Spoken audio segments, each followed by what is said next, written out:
Sri Sivasakthi TV நேயர்களுக்கு அன்பான வணக்கங்கள். உங்கள் பாரம்பரிய அருள்வாக்கு ஜோதிடர் பாலசுப்ரமணியம் அடியனின் அன்பு வணக்கங்கள். என்றும் குருவழியில் குருவை நேசிப்போம், குருவை போற்றுவோம். இப்ப நம்ம எதை பத்தி பார்க்க போறோம் அப்படின்னா, குரு வக்ர பயிற்சி.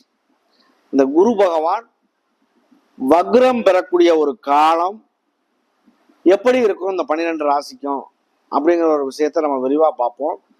அதுக்கு முன்னாடி பாத்தீங்க அப்படின்னா, எப்போ வக்ரம் ஆகிறாரு அப்படிங்கிறத பார்த்துருவோம். 9/10/2024, அதாவது புரட்டாசி மாதம் 23ஆம் தேதி புதன்கிழமை 12:25 பகலையில பாத்தீங்க அப்படின்னா வக்ரம் பெறுறாரு. அவர் வக்ர நிவர்த்தி ஆகக்கூடிய காலம் அப்படிங்கிறது பாத்தீங்க அப்படின்னா தை மாசம் 22ஆம் தேதி, அதாவது 4/2/2025 கிட்டத்தட்ட 116 நாட்கள் அவர் வக்ரகதியில இருக்கார். அவர் வக்ரகதி அடையக்கூடிய காலம் பாத்தீங்க அப்படின்னா, இந்த கோச்சார பிரகாரம் கிட்டத்தட்ட ஒரு 25% தான் கோச்சாரமே வேலை செய்யும். அப்ப இதை பொறுத்தளவுக்கு யாருக்கு நல்லது நடக்கும், யாருக்கு கெட்டது நடக்கும் இந்த 12 ராசிகள் அப்படின்னு பாத்தீங்கன்னா, குரு தசையோ, குரு புத்தியோ, குரு அந்தரமோ, சூட்சுமமோ இப்படி நடக்கக்கூடிய உள்ளவர்களுக்கு அது வக்ரம் பெறும்போது ஒரு சில பாதிப்புகள் உண்டாகும். இல்லைன்னா பாதிப்புக்கு வேலையே இல்லை. இதை பொறுத்தளவுக்கு பாத்தீங்க அப்படின்னா, இந்த கிரகங்களுடைய அடிப்படையில தனுசு லக்கணத்துல வக்ரம் பெறாரு. ராகு, சனி பகவான் கும்பராசியில வக்ரம் பெற்று இருக்காரு. ராகு பாத்தீங்க அப்படின்னா மீன ராசியில இருக்காரு. குரு பகவான் ரிஷபராசியில வக்ரம் பெறாரு. செவ்வாய் பாத்தீங்க அப்படின்னா மிதுன ராசியில, சூரியன் புதன் கேது கன்னி ராசியில இருக்கு. சுக்கிரன் ஆட்சி பலம் பெற்று துலாம் ராசியில இருக்கு. இந்த 12 ராசிகளுக்கும் ஒவ்வொரு ராசியா தனித்தனியா என்ன பலன் அப்படிங்கிறத நம்ம விரிவா பார்க்க போறோம். அன்பார்ந்த விருச்சக ராசி அன்பர்களே, விருச்சக ராசி அப்படின்னாலே அது ஒரு விதிவிலக்கு உண்டுன்னு சொல்லுவாங்க. இந்த விருச்சக ராசியினுடைய இது பாத்தீங்க அப்படின்னா அந்த தேல் படம் போட்டிருக்கோம், அதனால அது ஒரு விதிவிலக்கு உண்டு அப்படின்னு சொல்லுவாங்க. இந்த விருச்சக ராசிக்கு இந்த குரு வக்ர பயிற்சியானது எப்படி இருக்கும் அப்படிங்கிற ஒரு விஷயத்த நம்ம பார்க்க போறோம். உங்களுக்கு 2க்கும் 5க்கும் உள்ள அதிபதி குரு பகவான். அவர் உங்களுக்காக 7ஆம் இடத்துல இருந்து உங்களுடைய இடத்த பாத்தீங்க அப்படின்னா 7ஆம் பார்வையா டைரக்டா பாக்குறாரு. அவர் 7ஆம் பார்வையாக பார்க்கும் பொழுது எல்லா கிரகங்களுக்குமே 7ஆம் பார்வை என்பது உண்டு. அந்த 7 அப்படிங்கிறது டைரக்டான பார்வைன்னு சொல்லுவோம்.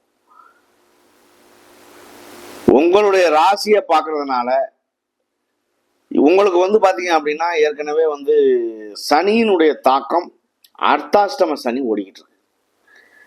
அர்த்தாஷ்டம சனி பாத்தீங்க அப்படின்னா அஷ்டம சனியில பாதி விஷயம் நடக்கும். அப்ப அந்த தோஷமான இடத்தை கூட குருவானவர் பார்க்கும் பொழுது அந்த பார்வைக்கு பலன் உண்டு. குரு பார்த்தால் கோடி நன்மை இல்லையா? இந்த 12 ராசிக்கும் நம்ம சொல்லக்கூடிய ஒரு பலன் என்ன அப்படின்னா பொது பலன் மட்டுமே. அவரவருடைய விதி ஜாதகத்தை பத்தி தெரிஞ்சுக்கங்க. உங்களுடைய ஜனன ஜாதகத்தில் என்ன அமைப்பு இருக்கு, நம்ம நல்லதா அனுபவிக்க பிறந்திருக்கோமா கெட்டதா அனுபவிக்க பிறந்திருக்கோமா, இதை நம்ம தெரியணும். அதாவது ஒரு சிலர் நமக்கு கமெண்ட் பண்ணிருக்கீங்க, என் வாழ்க்கையிலேயே கஷ்டம்தான் நான் சந்திச்சுக்கிட்டு இருக்கேன் பிறப்புல இருந்து அப்படின்னு. அது உங்களுடைய கர்ம வினை. ஒருவேளை உங்க ஜாதகத்துல ஒரு நல்ல மாற்றங்கள் ஏற்பட வாய்ப்புகள் இருந்து அதை செய்யாம ஒரு சிலர் இருக்கலாம். ஒரு சில பரிகாரங்கள் பண்ணா மாற வாய்ப்பு இருக்கு, அந்த பரிகாரங்கள் பண்ணாம இருக்கலாம். தோஷம் அப்படின்னு எடுத்துக்கிட்டா கிட்டத்தட்ட பாத்தீங்க அப்படின்னா 50-60 வகையான தோஷங்கள், 64 வகையான தோஷங்கள் இருக்கு. அந்த தோஷங்கள்ல ஏதோ ஒரு தோஷங்கள் கண்டிப்பா இருக்க வாய்ப்பு உண்டு. ஒரு தவறு அப்படிங்கிறது ஒரு மனிதன் தெரிஞ்சும் செய்வேன், தெரியாமையும் செய்வேன், சந்தர்ப்ப சூழ்நிலை செய்ய வேண்டிய சூழ்நிலையும் வரும். ஆனா அது நாளைக்கு பிரச்சனையா விளைஞ்சு நிற்கும். அப்படிப்பட்ட இந்த விஷயங்கள் எல்லாமே நம்மளுடைய ஜாதகத்துல காட்டிலும் இருக்கும். அந்த ஜாதக அமைப்புல நமக்கு அதை சரி செய்யறது எப்படிங்கிறத ஒரு சிலர் தெரிஞ்சுக்கணும்.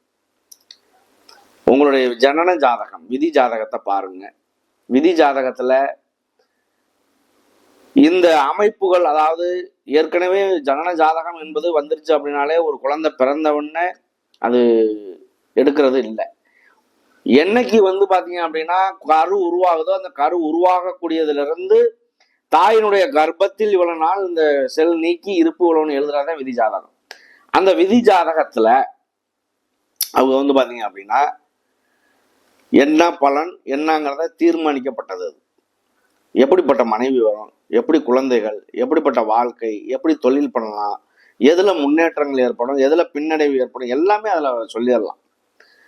அப்படி சொல்லும் பொழுது வந்து பாத்தீங்க அப்படின்னா இந்த 9 கிரகங்களுடைய கதிர்வீச்சுகள் நமக்கு கரெக்டா இருக்கணும். இப்ப குரு வக்ரம் அப்படின்னா, குரு வக்ரம்னா அந்த குரு பகவானுடைய கதிர்வீச்சுகள் நமக்கு கிடைக்காது. கிடைக்காத ஒரு காலம் தான் வக்ரம் பெறக்கூடிய ஒரு காலம். அப்ப எப்படி இருக்கும், இந்த கோச்சாரமே 25% தான் வேலை செய்யும்னு சொல்றாங்க, 75% மந்தமா இருக்கும். அப்படிப்பட்ட சூழ்நிலையில இந்த விருச்சக ராசிக்கு வந்து பாத்தீங்க அப்படின்னா குரு பகவான் 7ஆம் இடத்துல இருந்து உங்களுடைய ராசியை பார்க்கிறாரு, உங்களுடைய 3ஆம் இடத்தை பார்க்கிறாரு, உங்களுடைய லாபஸ்தானமான 11ஆம் இடத்தையும் பார்க்கிறாரு. குரு பார்த்தால் கோடி நன்மை நம்ம சொன்னோம். ஆனா குருவினுடைய தன்மைகள் என்னென்ன அதை நம்ம பார்க்கணும்ல.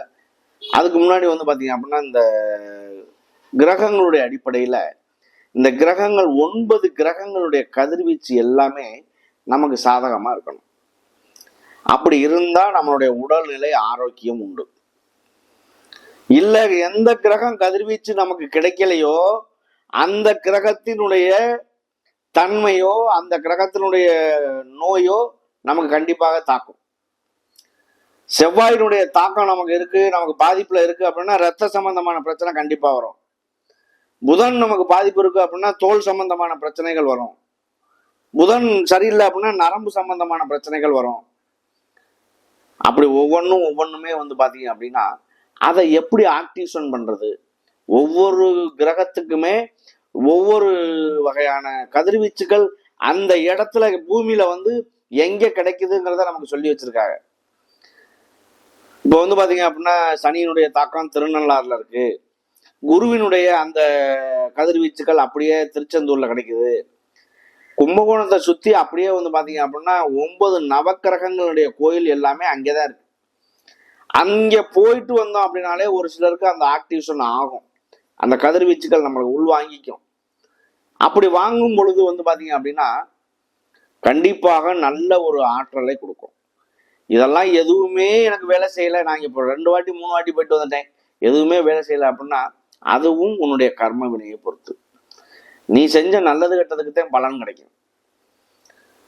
எந்த காரணத்தை கொண்டுமே வந்து பாத்தீங்க அப்படின்னா உடல் மட்டும் அழியுமே தவிர ஆன்மாவுக்கு அழிவு கிடையாது, மறுபடியும் பிறப்பு உண்டு. அந்த இதுல நல்லது கெட்டது இன்பங்கள் துன்பங்கள் கஷ்டம் நஷ்டம் எல்லாம் நம்ம அனுபவிக்கிற வரைக்கும், அதை எப்படி பரிகாரம் மூலியமா நம்ம அனுபவிக்கிற வரைக்கும் நம்மளுடைய உடல்ல உயிரை நீடிக்க செய்யறது சனி பகவானுடைய வேலை. அப்படிப்பட்ட சனி பகவானுடைய தாக்கம் உங்களுக்கு இன்னைக்கு இருக்கு. ஆனா குருவினுடைய பார்வை அதுல படுறதுனால அந்த தோஷங்கள் நீங்கும், அது வேணா ஏத்துக்கலாம். அதாவது குருவாகப்பட்டவர் வந்து பாத்தீங்க அப்படின்னா புத்திரக்காரகன் தனக்காரகன் அப்படின்லாம் நம்ம சொல்றோம். ஒரு குழந்தை உருவாகணும் அப்படின்னா குருவினுடைய அனுக்கிரகம் நல்லா கிடைக்கணும் நமக்கு, அப்பதான் குழந்தை கரு உருவாகும். சுக்கிரனோ குருவோ ஒரு நல்ல நிலையில அமைஞ்சால் ஒரு சுயமா வீடு கட்டுறது, வண்டி வாகனம் வாங்குறது, இந்த மாதிரி ஒரு, அதாவது சுருக்கமா சொல்லணும் அப்படின்னா அவருடைய ஆரம்ப காலம் முதல் அந்திம காலம் வரை வாழ்க்கையில் செல்வ செழிப்போடு வாழ்வார். இல்ல அவருக்கு வந்து இப்ப அதுக்கு வந்து லக்னமோ லக்னாதிபதியோ ராசியோ ராசிநாதனோ நல்ல நிலையில இருக்கணும், கிரகங்களுடைய அமைப்புகள் ஒத்துழைக்கணும். லக்னமோ லக்னாதிபதியோ நல்லா இல்ல, ராசிநாதன் நல்லா இல்ல, எத்தனை நல்ல கிரகங்கள் அவரை பார்த்தாலும் ஒரு பலனே இருக்காது. அப்ப அவர் என்ன ஆகும், அவருடைய வாழ்க்கையில ஆரம்ப காலம் முதல் அந்திம காலம் வரை கஷ்டப்பட்டே நொந்து போயிடுவார். ஒரு குழந்தை பிறக்கையிலே கோடீஸ்வரனாவும் பிறக்குது, ஒரு குழந்தை பிறக்கையில சாப்பாட்டுக்கு வழி இல்லாமையும் பிறக்குது.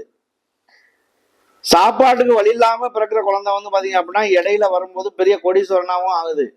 அவருடைய கர்ம வினைதான். பிறப்பு என்பது அதுதான் கடைசி வரைக்குங்கிறது ஒரு முடிவே கிடையாது. இடையில வரக்கூடிய ஏற்றத்தாழ்வுகள் விதி மதி கதி, கோச்சார பலன், தசாபுத்தி, விதி ஜாதகம், இதை வச்சு கண்டிப்பாக ஏதாவது மாற்றங்கள் இருக்கும். விபரீத ராஜயோகம் கூட நடக்கலாம். நிறைய விஷயங்கள் இதுல இருக்கு. அவரவருடைய விதியினுடைய அம்சத்தை பொறுத்து கண்டிப்பா நல்லது கெட்டதுகள் நடக்கும். இருந்தாலும் இந்த அர்த்தாசிரம சனி உங்களுக்கு ஓடிக்கிட்டு இருக்கிறதுனால, குருவாகப்பட்டவனுடைய பார்வை என்பது உங்களுடைய லக்கணத்தை பார்க்கறதுனால, உங்களுடைய ராசியை பார்க்கறதுனால உங்களுக்கு நல்ல மாற்றங்கள் தான் உருவாகும்னு சொல்லலாம். அவ்வளவு உங்களுடைய 3ஆம் இடத்தை பார்க்குது. 3 அப்படிங்கிறது முயற்சி ஸ்தானம், சகோதர ஸ்தானம், இது எல்லாமே உண்டு. அப்ப இந்த சகோதர ஸ்தானம் அப்படிங்கிறது இதுவரைக்கும் இருந்து வந்த கருத்து வேறுபாடுகள், பண வரவு செலவுகள், சொத்து சம்பந்தமான பிரச்சனைகள், எந்த பிரச்சனைகளா இருந்தாலும் அவங்களுடைய உறவுகள் உங்களுக்கு கிடைக்க வாய்ப்பு உண்டு. அவங்க மூலியமா ஒரு நல்லது நடக்க வாய்ப்பு உண்டு. அவங்களுடைய சொந்த ஒரு ஒத்தாசைகள், அவங்களுடைய நல்ல குணங்கள், அவங்களுடைய அன்பு, இது எல்லாமே பார்த்தீங்க அப்படின்னா அவங்களுக்கு நீடிக்க வாய்ப்பு உண்டு. ஏன்னா 3 அப்படிங்கிறது முயற்சி ஸ்தானம், சகோதர ஸ்தானம். அப்போ அந்த குருவாகப்பட்டவர் இந்த சகோதர ஸ்தானத்தை பார்க்கும்போது ஒரு மாற்றங்கள் ஏற்படும். உங்களுடைய 11ஆம் இடமான லாபஸ்தானம், இந்த 3ஆம் இடத்தை பார்க்கையில பார்த்தீங்க அப்படின்னா திருமணம் சார்ந்த விஷயங்கள் நடக்கும். தொழில் சம்பந்தமான விஷயங்கள், பொதுச்சன தொடர்பு. 2வது பார்த்தீங்க அப்படின்னா உங்களுடைய 7ஆம் பார்வையா லக்கணத்தை பார்க்கறதுனால திருமணம் சார்ந்த விஷயங்கள், தொழில் சம்பந்தமான விஷயங்கள், வெளியூர் வெளிநாடு சம்பந்தமான விஷயங்கள், இது எல்லாமே ஓரளவுக்கு மாற்றங்கள் ஏற்படும். இந்த 11ஆம் இடத்தையும் பார்க்கறதுனால மறுமணம் சார்ந்த விஷயங்கள் கண்டிப்பா நடக்கும். காதல் திருமணங்கள் கைகூடும். இந்த மாதிரி எல்லா விஷயங்களும் நடக்கிறது ஆன வாய்ப்புகள் உண்டு. இதுலயும் பாத்தீங்க அப்படின்னா இதெல்லாம் நல்லது நடக்கிறதுக்கான வாய்ப்பு. ஒரு கிரகம் நீசம் பெறுறதோ, ஒரு கிரகம் வக்ரம் பெறுறதோ, ஒரு கிரகம் அஸ்தமனம் பெறுறதோ, திதி சூன்யத்துக்குள்ள அகப்படுறதோ, இப்படியெல்லாம் இருக்கு அப்படின்னா அது ஏதோ ஒரு வகையில உடல் ரீதியா பாதிக்குது. அப்படின்னா குருவினுடைய காரகம் என்னென்ன? குரு பகவான் வக்ரம் ஆகிறதுனால பாத்தீங்க அப்படின்னா வயிற்று பகுதி, கல்லீரல், இது எல்லாமே பாத்தீங்க அப்படின்னாக்க கண்டிப்பாக பாதிக்கிறதுக்கான வாய்ப்பு உண்டு. கொடிய நோயான புற்றுநோய், இந்த புற்றுநோய் எல்லாமே அதுக்கு காரகர் எல்லாமே வளர்க்க ஒரு அந்த இதே குருவினுடைய காரகம்னு சொல்றாங்க. அது குருவினுடைய காரகம் என்பது எந்த இடத்துல இருந்தாலும் அவருடைய தன்மை வளர்க்கிறது. அவருடைய பார்வை 5, 7, 9, அந்த பார்வையிலால நல்லது நடக்கும், கெட்டது நடக்கும். அப்ப இந்த கெட்டது நடக்குது அப்படின்னா இந்த புற்றுநோய், அதாவது ஒரு உடம்பு உண்டாகிறது, சாரீர புஷ்டி, இதெல்லாமே பாத்தீங்க அப்படின்னா கொழுப்பு சத்து, இது எல்லாமே பாத்தீங்க அப்படின்னா குருவுடைய காரணம். அப்ப ஏதோ ஒரு வகையில பாதிப்பை அவர் ஏற்படுத்துறாரு. அதுக்குள்ள பிரச்சனையை தீர்க்கணும் அப்படின்னா அதனுடைய தன்மையை உங்க விதி ஜாதகத்தை பாருங்க, பார்த்து தெரிஞ்சுக்கலாம். சரி, இப்ப இதை பொறுத்தளவுக்கு பாத்தீங்க அப்படின்னா இந்த கிரகங்களுடைய அடிப்படையில் நம்ம பார்த்தோம். இந்த விருச்சக ராசியை பொறுத்தளவுக்கு விசாக நட்சத்திரம், அனுச நட்சத்திரம், கேட்டை நட்சத்திரம். விசாகம் என்பது குருவுடைய நட்சத்திரம். குருவாகப்பட்டவர் வக்ரம் அடையக்கூடிய காலத்துல உங்களுக்கு கண்டிப்பாக ஒரு கவனங்கள் கண்டிப்பா தேவைப்படும். எந்த விஷயங்கள் எடுத்தாலும் கவனத்தோட செயல்படுறது உங்களுக்கு ஒரு நல்ல மாற்றத்தை தரும். குருவினுடைய பார்வை வக்ரம் பெற்று 7ஆம் பார்வையா பார்க்கறதுனால. அனுச நட்சத்திரம், அனுச நட்சத்திரங்கிறது சனி பகவானுடைய நட்சத்திரம். சனி பகவான் அவருமே பாத்தீங்க அப்படின்னா வக்ரத்துலதான் இருக்காரு. அந்த வக்ரம் பெறக்கூடிய காலங்கள் பாத்தீங்க அப்படின்னா அந்த கிரகத்தினுடைய கதிர்வீச்சுக்கள் நமக்கு கிடைக்காது, அவ்வளவுதான், கம்மியாக தான் கிடைக்கும். அந்த கதிர்வீச்சுகள் கிடைக்காத ஒரு நேரம் பாத்தீங்க அப்படின்னா நம்மளுடைய கஷ்டப்பா இருக்கு, ஏதோ ஒரு சூழ்நிலைகள் சரியில்லை, ஏதோ ஒன்று சொல்றோம் அப்படின்னா அதைத்தான் நம்ம சொல்றோம். இந்த 12 ராசிகள், 9 நவக்கிரகங்கள், இது எல்லாமே பாத்தீங்க அப்படின்னா அவரவருடைய கர்ம வினையா இருந்தாலும் நமக்கு இந்த கிரகங்கள் நல்லதை செய்யும், இந்த கிரகங்கள் கெட்டதை செய்யும், எந்த இடத்துல இருந்தா நல்லது செய்யும் கெட்டது செய்யுங்கிற விஷயத்த நம்மளுடைய முன்னோர்கள் நமக்கு கொடுத்துட்டு போயிருக்காங்க, சித்தர் பெருமான். அந்த விஷயத்த நம்ம எல்லோருக்குமே எடுத்து சொல்றோம். நம்ம சொல்லக்கூடிய வார்த்தைகள் அதுல தவறும் இருக்கலாம், நல்லதும் இருக்கலாம். ஒரு சிலருக்கு பிடிச்சிருக்கும், ஒரு சிலருக்கு பிடிக்காது. அதை எல்லாத்தையுமே பாத்தீங்க அப்படின்னா அதுல தவறுகள் இருந்தா சுட்டி காட்டலாம், தப்பே கிடையாது. இதை பொறுத்தளவுக்கு இந்த நல்ல விஷயங்கள் நீங்க எடுத்துக்கலாம். இதுல இருந்துச்சு அப்படின்னா உங்களுக்கு அது ஒரு மாற்றத்தை உருவாக்கும். இந்த விஷயத்தை பொறுத்தளவுக்கு இந்த அனுச நட்சத்திரக்காரர்கள் எல்லாருக்குமே பாத்தீங்க அப்படின்னா ஓரளவுக்கு நல்ல மாற்றங்கள் உருவாகிறதுக்கான வாய்ப்புகள் உண்டு. அடுத்து கேட்டை நட்சத்திரம். கேட்டை நட்சத்திரம் என்பது கோட்டை கட்டி ஆளணும்னு சொல்லுவாங்க. ஆனா அவங்களுக்கு வந்து எந்த நிலையில மற்ற கிரகங்களுடைய அமைப்பு இருக்கு, அவங்களுடைய பிறப்பு என்ன, இடையில தசாபுத்தி எப்படி வேலை செய்யணும்னா பார்க்காம சொல்ல முடியாது. ஆனா இந்த கேட்டை நட்சத்திரம் வந்து பாத்தீங்க அப்படின்னா புதனுடைய நட்சத்திரங்கிறதுனால அறிவு ஆற்றல், சிந்தனைகள் இதெல்லாமே வந்து பாத்தீங்க அப்படின்னா நல்லதா வேலை செய்யும்.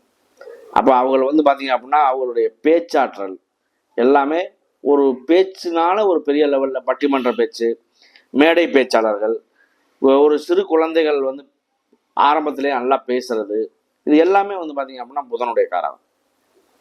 அப்ப கண்டிப்பாக ஒரு அதன் மூலியமா வெற்றி பெறதுக்கான ஒரு வாய்ப்புகளுமே உண்டு.